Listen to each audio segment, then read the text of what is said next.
She covered her aunt's cleaning shift, never knew the lonely millionaire guest would ask her to be his wife. Hello, everyone. Before we begin today's story, I have a small favor to ask. Please hit subscribe and turn on the notification bell so you never miss our channel's new videos. It is quick, free, and the best way to support us in bringing you more dramatic stories. Your support means the world to us. Where are you watching from? Drop your city or country in the comments below. Thank you very much. Now, let us return to our main character. The night had fallen softly over the Grand Marcellus Hotel, the kind of place where crystal chandeliers shimmered above marble floors and guests spoke in low, elegant tones. But somewhere between the luxury suites and the scent of polished wood, a young woman in a worn gray uniform hurried down the service hallway, clutching a bucket and a folded note from her aunt. Her name was Lila Brooks, 26, an art student who had given up her dreams to care for the only family she had left. Tonight she was covering her aunt's cleaning shift because the older woman's cough had turned into something worse. Just for one night, Lila whispered to herself as she adjusted her gloves. One night, clean the room, go home, no one will even notice. But someone did. Room 1203, Presidential Suite.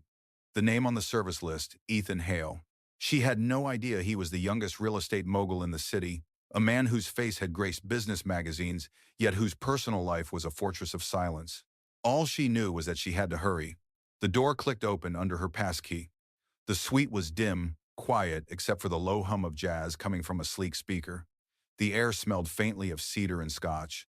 Lila stepped inside carefully, eyes wide at the size of the place larger than her entire apartment building floor.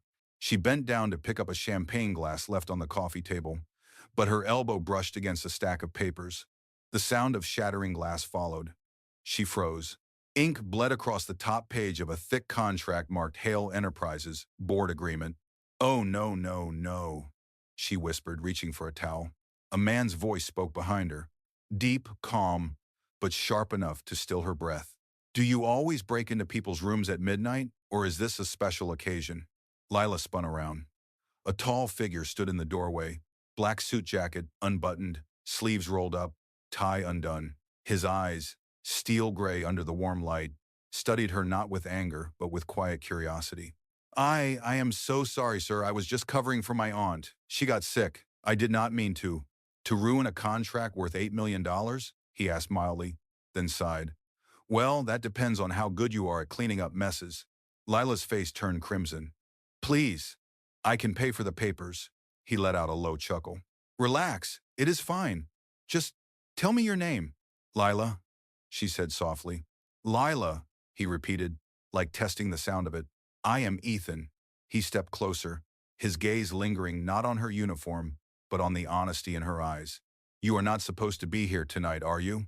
She shook her head. No, sir. I needed the extra pay. It is high dizality with thought or wide S. It is writing dollar. Do you always take responsibility for other people's problems? She hesitated. When they are family, yes. For a moment, neither spoke. The storm outside pressed against the tall windows, wind hissing softly. Then Ethan set his glass aside and looked back at the smeared contract on the table. His voice lowered. I might have a different kind of job for you. Lila blinked. Excuse me? He leaned back against the edge of the desk, eyes still on her. I need someone to play a role. It is temporary. Legal. You would be compensated very well. I am a cleaner, not an actress, she said, half laughing, half frightened. Think of it as a contract, he replied, tone steady. 3 months. You help me solve a personal matter, and I help you with whatever debt you are facing. Her heart skipped. Why me? Because, he said quietly, you are the first person who has looked me in the eye tonight without wanting something. Lila's grip tightened around the towel. Every instinct told her to walk away. But behind her eyes, she saw her aunt coughing in that small apartment, medical bills stacked on the counter. What kind of role? She asked. Ethan's gaze softened. My wife. The clock ticked in the silence that followed. Lila's breath caught. The word felt unreal, floating between disbelief and temptation. Ethan straightened, his expression calm but not cold anymore. You can say no, but if you say yes, it changes both our lives. Lila looked at the ruined papers, at the man who spoke like he was offering fate itself.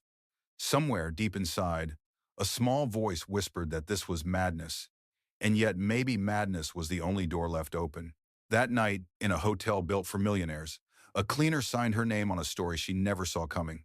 The next morning, the world outside the Marcellus Hotel was bright, but inside Lila's mind, it still felt like midnight.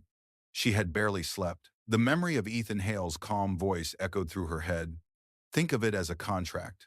3 months. My wife. It had sounded insane then, and it still did now. Yet when she checked her phone and saw the overdue notice from the hospital, her chest tightened. Her aunt's operation could not wait any longer. Rent was due next week. There was no miracle coming except maybe the one standing in a tailored suit last night, offering her a deal she did not understand. At noon, Lila returned to the suite, this time not with a mop, but with trembling hands and a folded piece of paper, Ethan's temporary marriage agreement.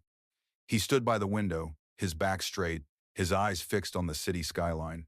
When he turned, sunlight hit his face, revealing a man who looked far too calm for someone asking a stranger to be his wife. I see you came back, he said softly. That means you are at least curious. I am desperate, Lila admitted. And scared. That is fair, Ethan said. Sit down. On the table between them lay the contract's 6 pages, neat and cold. Her name already typed beside his, Lila Brooks Hale. He pointed at the list of clauses, his tone matter-of-fact.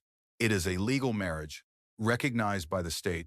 You will attend a few family events with me, stay at my estate when required, and maintain privacy at all times. No interviews, no public statements, no affection in front of others unless necessary.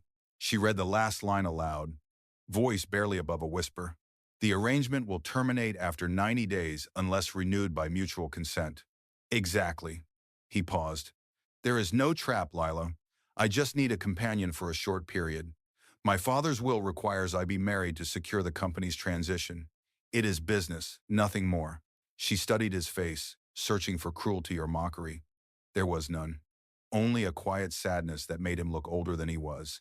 And in return, she asked. He slid a small envelope across the table. Payment, enough to cover your aunt's surgery and whatever debts you have. Half now, half when the contract ends. Lila stared at the envelope as if it might burn her fingers. Why me, Ethan? You could have anyone. That's a drop to Pete Fa and Ronable, in a speed to in a goat and a say and so. Because anyone else would ask what they could get from me, he said. You asked nothing. The silence stretched. Outside, a siren wailed faintly, then faded into the hum of the city. Lila's hands shook as she picked up the pen.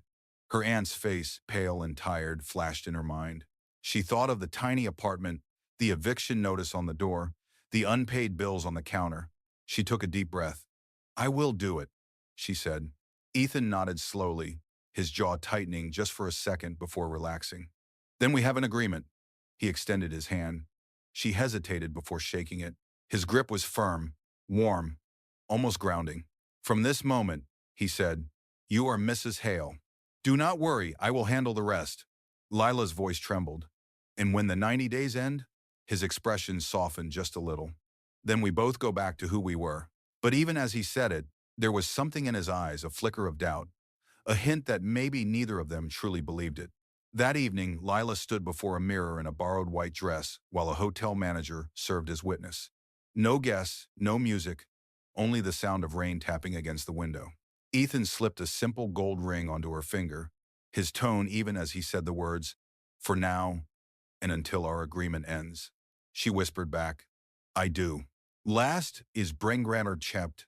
The echo of those 2 words filled the quiet room like a promise neither dared to understand. The black sedan rolled through the iron gates of Hale Estate, tires whispering against the long stone driveway. Lila sat in the back seat, hands folded in her lap, her pulse racing faster than the passing trees.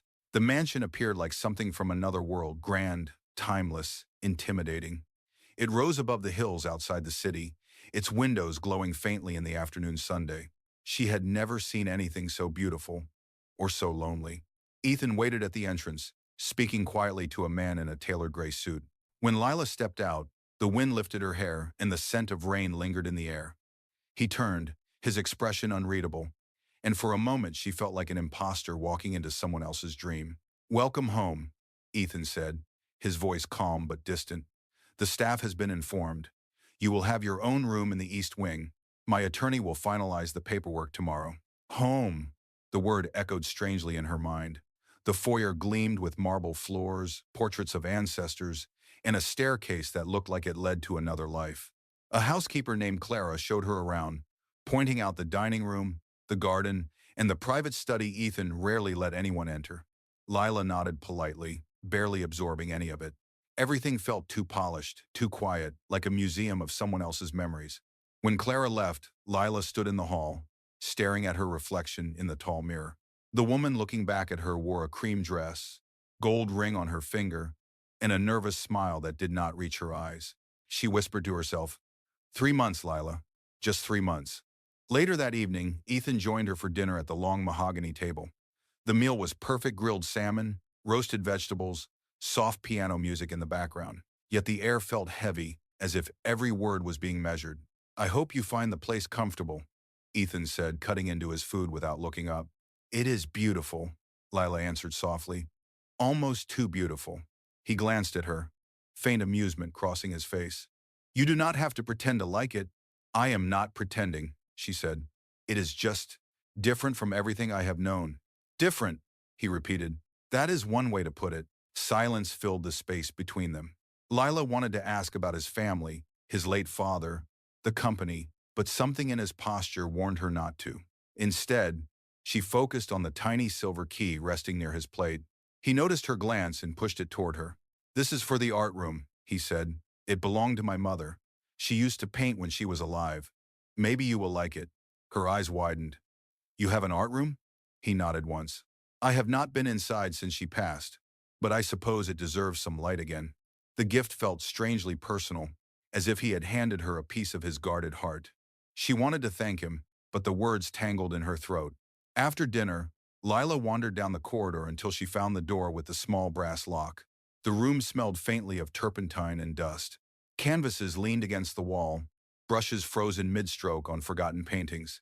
She touched one gently, a half-finished landscape under a stormy sky, and for the first time since signing that contract, she smiled. Outside, thunder rolled in the distance.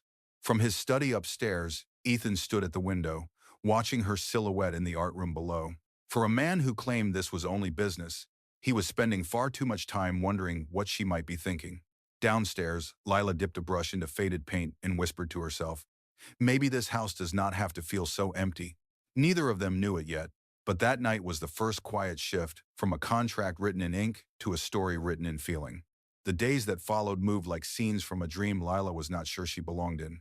Mornings began with sunlight filtering through tall windows, the quiet hum of staff preparing breakfast, and the faint scent of freshly brewed coffee drifting from the kitchen. She still could not bring herself to sit at the head of the table.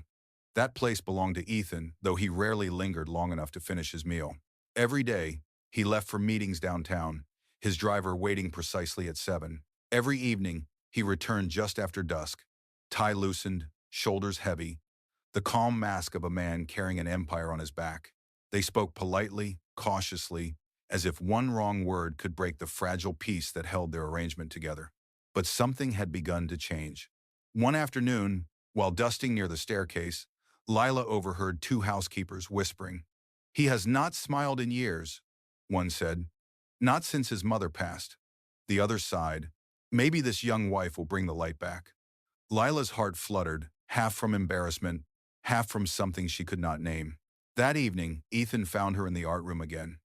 She was painting under the soft glow of the chandelier, her sleeves rolled up, hair tied in a messy knot. The canvas before her showed the estate's garden, bathed in morning light. You did this, he asked quietly. She turned, startled, a streak of blue paint across her wrist. I was just trying to capture the way the sunrise hits the roses. He stepped closer, studying the brushstrokes. My mother would have liked this. She used to say art was the only way to tell the truth without words. Lila smiled faintly. Then maybe she would have liked to know her son is still learning how. For a heartbeat, he froze. Then, unexpectedly, he laughed. Soft, genuine, the sound of someone who had not laughed in a long time. Lila blinked in surprise. You are braver than most people I know, he said, shaking his head. No one talks to me that way. Maybe that is because they work for you, she replied. I only signed a contract. He smiled again, but his eyes softened. Yes, a contract. His gaze lingered just a moment too long before he turned away. "Dinner is at 7. You should join me tonight." When he left, Lila stood alone in the art room, her heart pounding. For the first time, she realized she wanted to join him, not as an obligation, but because something in his quiet loneliness mirrored her own. That night's dinner was different. They sat closer than usual, the distance between them filled with stories instead of silence. Ethan spoke about his mother's gardens, the smell of lavender in summer, and the piano she loved to play. Lila told him about the cafe she once dreamed of opening, filled with paintings and secondhand books. When the rain began tapping against the windows, Ethan poured her a glass of wine and said softly, "You should paint again. Not just for me, for yourself." She met his eyes, feeling the air change between them. "And what about you? What would you do if you were free from all this?" His smile faded, replaced by something raw. "I would build something that mattered to people, not just to shareholders." The clock ticked in the silence that followed. For the first time, Lila saw past the wealth and the suits. She saw the man underneath the sun who had lost his mother, the boy who had been told to turn grief into profit. When the lights dimmed and they rose from the table, Ethan stopped her at the doorway. "Lila," he said quietly, "thank you for reminding me what home feels like." She wanted to answer, but words failed. The storm outside deepened, and in that brief, flickering light, their reflection appeared side by side in the tall window, a husband and wife bound by paper, yet already tethered by something that could not be written. The following week brought a storm of invitations, phone calls, and wardrobe fittings that left Lila dizzy. Ethan's assistant explained it all with military precision. The annual Hale Foundation Gala was approaching, an event filled with investors, board members, and family acquaintances. Attendance was mandatory for both of them. It would be Lila's first public appearance as Mrs. Hale. The night of the gala arrived sooner than she expected. A sleek black dress, chosen by the stylist, hugged her modestly but beautifully. Her hair was pinned into a soft wave that brushed her shoulders, and the ring on her finger gleamed under the chandelier light. Ethan waited downstairs in a black tuxedo, calm and impossibly elegant. When she appeared on the staircase, his eyes lifted, and for a moment, his breath caught. "You clean up well," he said quietly. "So do you," she answered, trying to sound light, though her heart was pounding. The drive to the Grand Pavilion felt endless. Through the tinted windows, Lila could see the city glittering beneath the night sky. She wondered how many of those lights belonged to people like her, ordinary, invisible, just trying to survive. When they arrived, the sound of cameras and voices hit her like a wave. Flashbulbs exploded as they stepped out, Ethan's hand gently guiding her forward. Inside, the ballroom shimmered with silver and gold. Music floated through the air, and hundreds of eyes turned toward them. Ethan's board members smiled too politely, their wives whispering behind jeweled hands. Lila forced herself to smile back. "Remember," Ethan murmured near her ear, "you belong here as much as anyone." She nodded, straightening her shoulders. For the next hour, she followed his lead, smiling, greeting, answering questions with care. But it was only a matter of time before someone tried to break through the polite surface. A tall woman in a red gown approached, her voice smooth and cutting. "Ethan Hale, you always did have a taste for surprises. And this must be your wife?" Ethan's jaw tightened. "Victoria." So this was her, the former fiancée, the one the staff had whispered about. Victoria turned her gaze to Lila, her smile sharp. "Where did you two meet? I must have missed the announcement." Lila felt the room closing in. The music, the lights, the eyes, it all blurred together. Ethan started to speak, but she raised a hand gently, meeting Victoria's gaze with quiet courage. "We met at a hotel," Lila said simply. "He was a guest and I was working." A ripple of laughter spread around them. Someone muttered, "A cleaner?" Lila swallowed, but her voice did not shake. "Yes, a cleaner." But that night, he did not see a uniform. He saw a person, and that is something I will never forget. The laughter died. The air shifted. Even the band seemed to pause. Ethan looked at her with something like awe. "Excuse me," Lila said calmly. "I think I will get some air." She turned and walked toward the terrace, the murmur of voices fading behind her. Ethan followed a moment later, the city lights glowing beyond the glass doors. "You handled that better than I ever could," he said quietly. Lila exhaled shakily. "I just told the truth." He stepped closer, eyes soft. "The truth suits you." For a long moment, neither spoke. The night breeze brushed her hair, and the sound of distant traffic hummed below. Then Ethan said something that made her heart still. "My father would have liked you. He always said character matters more than class." She turned toward him, meeting his gaze. "And what about you? Do you believe that?" He hesitated, then smiled faintly. "I am starting to." Somewhere inside the ballroom, applause erupted for another speech, but out on the terrace, under the quiet glow of the city, Lila realized something had changed. For the first time, she no longer felt like she was pretending to be his wife. For the first time, it felt real. The night after the gala, the house felt different. The silence between Lila and Ethan no longer carried tension, but something unspoken, something softer. When she passed him in the hallway, his eyes lingered a second longer. When they spoke, his tone was warmer, almost protective. The tabloids were filled with photos of them, the mysterious wife, the elegant millionaire, the unexpected pair. Yet inside the Hale estate, life fell into a quieter rhythm. Ethan left early for work as usual, but sometimes he returned with small things that startled her. A set of new brushes for the art room, a basket of flowers that looked exactly like the ones in her painting. Once, even a cup of her favorite coffee from the small cafe near her old apartment. "You remembered," she said, surprised, when he handed it to her. He shrugged, almost shy. "You talk in your sleep sometimes. About coffee and deadlines and unpaid rent." Her cheeks flushed, and they both laughed. For the first time, the laughter sounded like it belonged to two people who were not pretending anymore. That evening, a thunderstorm rolled over the city. The power flickered once, then steadied. Ethan found Lila in the library, curled up on the couch with a sketchbook on her lap. "Do you mind the storm?" he asked. "I like it," she said softly. "It makes everything feel alive." He walked closer, glancing down at her sketch. "Is that me?" She blushed. "It was supposed to be the garden. The face just appeared." He smiled faintly.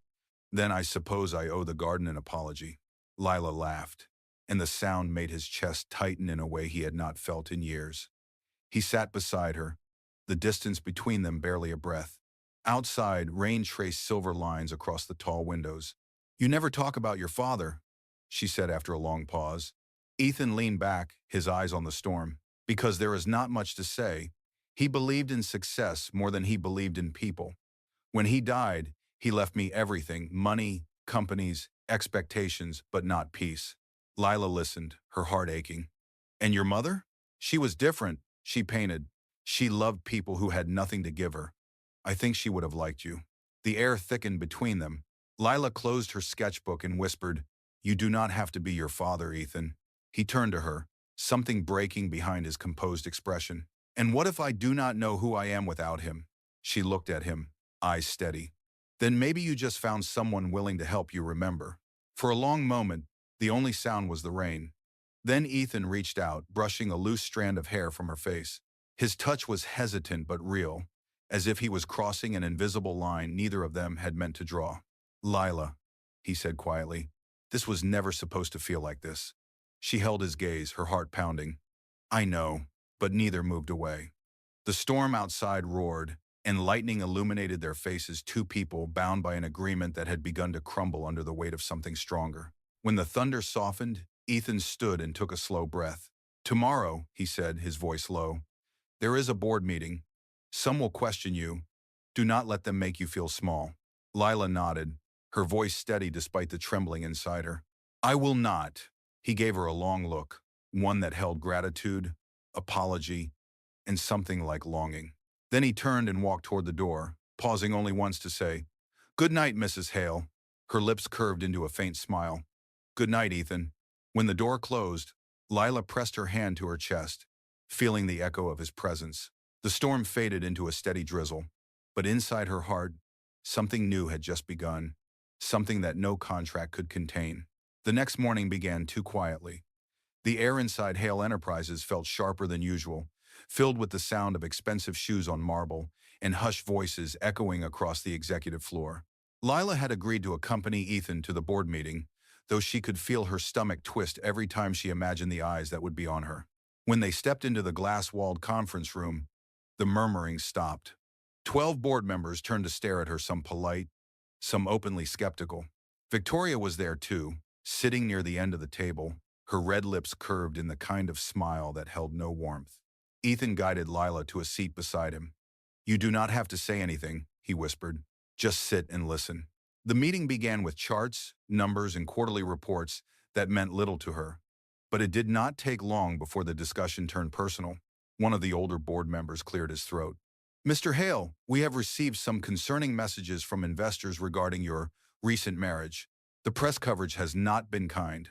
Some are questioning whether this arrangement affects your credibility." Ethan's voice stayed even. "My personal life has no bearing on company performance. The numbers speak for themselves." Victoria leaned forward, pretending to be thoughtful. "Still, image matters, Ethan. A sudden marriage to someone the media calls a hotel cleaner. Well, people talk. It might be better for everyone if this situation were dissolved quietly." Lila froze. The room blurred slightly around her, the words hitting harder than she expected. Ethan's jaw tightened, but before he could speak, she found her voice. "May I say something?" she asked softly. The room went still. All eyes turned to her. She looked directly at Victoria, then at the others. "I know how this must look to you, but I did not marry Ethan for his money or his name. I married him because he offered me a chance to protect someone I love. You may call it strange or convenient, but I call it human." A few people exchanged glances. She took a deep breath and continued. "I am not asking for your approval. I am only asking that you let him be judged by his work, not by who stands beside him." For a moment the room was silent, except for the faint hum of the air conditioner. Then Ethan's father's oldest friend, Mr. Reynolds, nodded slowly. "Well said, Mrs. Hale." Victoria's smile cracked slightly, but she quickly covered it. "That was touching," she said dryly. "But unfortunately, business does not run on feelings." Ethan stood, his chair scraping softly against the floor. "Neither does integrity, but we still keep it, do we not?" His eyes met Victoria's, cold and clear. "This meeting is over." He guided Lila out before anyone could respond. When the elevator doors closed, she finally let out the breath she had been holding. "You did not have to defend me," he said quietly. "Yes, I did," she replied. "Because no one ever should have to stand alone in a room like that." Ethan looked at her for a long moment, then reached out and touched her hand lightly. "You have no idea what that meant." Later that night, the headlines were everywhere. Ethan Hale's wife speaks out, from maid to Mrs. Millionaire, the cleaner who stole the boardroom's heart. Some mocked, but most were unexpectedly kind. The world seemed fascinated by her calm strength.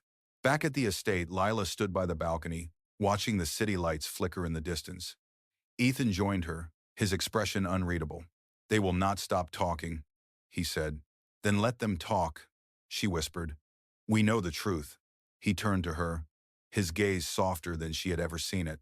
"Lila, the truth is changing." Her breath caught. "What do you mean?" He hesitated, then smiled faintly. "It is starting to feel less like a contract and more like something I am afraid to lose." Lila's heart trembled. She wanted to believe him, but she also knew stories like theirs rarely ended simply. Somewhere deep down, she sensed that peace would not last, that something or someone was waiting to tear it apart. 2 days later, peace shattered like glass. Lila woke to the sound of her phone buzzing nonstop. Dozens of messages poured in, links, screenshots, comments. Her heart pounded as she clicked the first one. The headline read, "Ethan Hale's wife exposed, former hotel cleaner, paid to marry the CEO." Her hands trembled. Photos of her old employee ID, her aunt's apartment, even a shot of the contract she had signed, blurred but recognizable, filled the article. The source? Anonymous. But the timing was perfect. Too perfect. Before she could think, Ethan burst into the room, already in his suit, phone in hand. His expression was tight, fury simmering behind his eyes. "Do not read any more of it," he said, voice low but sharp. "Ethan, they know everything," she whispered. "The contract, the money, the hospital bills, how?" He exhaled through clenched teeth. "Someone inside leaked it, and I think we both know who." "Victoria," Lila said. The name felt like poison. "She wants to destroy both of us," Ethan replied. "The board has called an emergency meeting tonight. They want answers." He looked at her, and for the first time, she saw fear, not for himself, but for her. "Lila, this will get ugly. They will twist everything you say." "I am not afraid," she said softly, though her hands betrayed her. "You told me not to let them make me small, remember?" He hesitated, then nodded. "Then we face it together." By evening, The Hale estate was surrounded by flashing cameras. Reporters shouted questions as they stepped out of the car. Mrs. Hale, is it true you were paid to marry him? Ethan, did you falsify company documents for personal gain? Lila kept her chin up, her hands steady in his. Inside, the boardroom buzzed with whispers. Victoria was already seated, looking victorious in her crimson suit. Ethan began calmly. Yes, there was an agreement. Yes, I married Lila Brooks legally. But what the headlines will not tell you is why. My father's will required a marriage for the company's transition. I made that choice, and I stand by it. Victoria smirked. Touching. But what about the payment? You used company funds for personal matters. That is fraud, Ethan. That is a lie, he said coldly. Every cent came from my personal account. He turned to Lila. Do you have the receipts? She opened her purse, pulling out the small brown envelope Ethan had given her months ago, the one she had never spent entirely. She placed it on the table. Here. The money is still here. I did not touch it. The room fell silent. Mr. Reynolds, the elder board member, cleared his throat. So she did not take the money? Ethan's voice softened. She did not take anything, not even what she was owed. Lila's throat tightened. She had never meant to become part of this world of power and suspicion. Yet here she was, standing in the center of it, refusing to bow. Victoria's expression twisted. Even if that is true, the company image is already damaged. You will lose everything, Ethan. He turned to her, his tone steady. Then I lose it, but I will not lose her. The words hung in the air, heavy and final.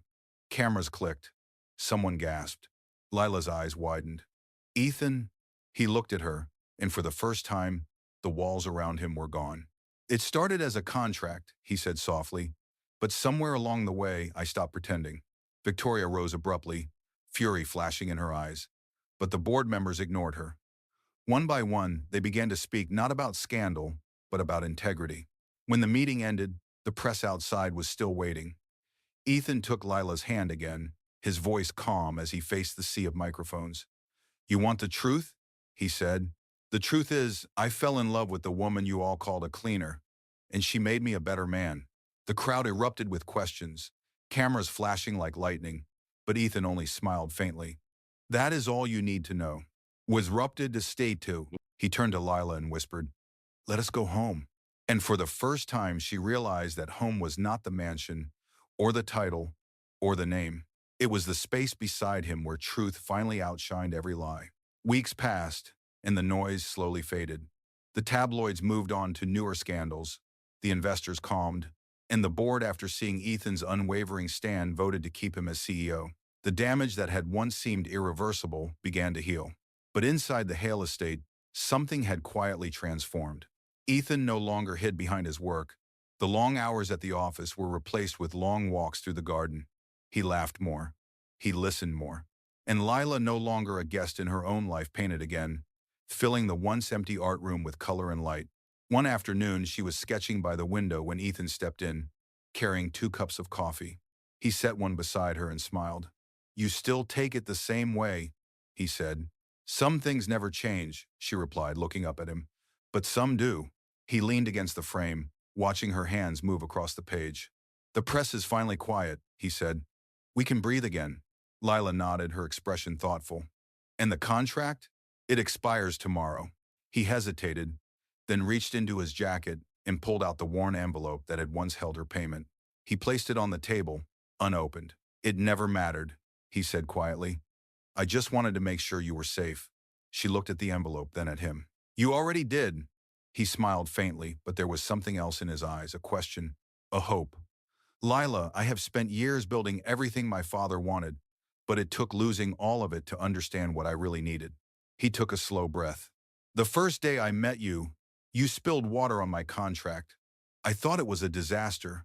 Now I think it was the best accident of my life. Lila laughed softly, tears glimmering in her eyes. You are really bad at romantic speeches, you know that? He chuckled. Then I will let my actions speak. He reached into his pocket again and pulled out a small velvet box. Inside was the same gold ring she had worn during their fake wedding, but this time it was engraved with one simple word, forever. Lila Brooks, he said, his voice steady but full of feeling. Will you marry me again? No contract, no conditions, Just us? Her breath caught. For a moment, the world went silent. The wind, the clock, even her heartbeat seemed to pause. Then she smiled through her tears. Yes, she whispered. 1,000 times yes. Ethan slipped the ring onto her finger, and this time, it fit perfectly, not because it was measured, but because it was meant. That evening, the art room glowed with the light of sunset. Lila's latest painting rested on the easel, a portrait of the mansion's garden, the storm clouds clearing, sunlight breaking through. At the bottom corner, in delicate gold, she had written one line. Sometimes the most unreal thing becomes the truest. Ethan stood behind her, his arms wrapped around her shoulders as they looked at the painting together. The faint hum of the city drifted through the open window, mixing with the sound of their quiet laughter. You know, he said softly, for someone who was supposed to be a temporary wife, you have made quite the permanent impression. She turned to face him, smiling. That is because you were never just my employer, you were my miracle. He kissed her forehead, the kind of kiss that promised everything time could not erase. Outside, the last traces of the storm faded into blue. The house that had once felt cold and empty now echoed with warmth and laughter. And as the screen faded to black, the voiceover would carry the final words, "Love is not built on contracts, but on courage. And when two people choose truth over fear, even the most unlikely beginning can lead to forever."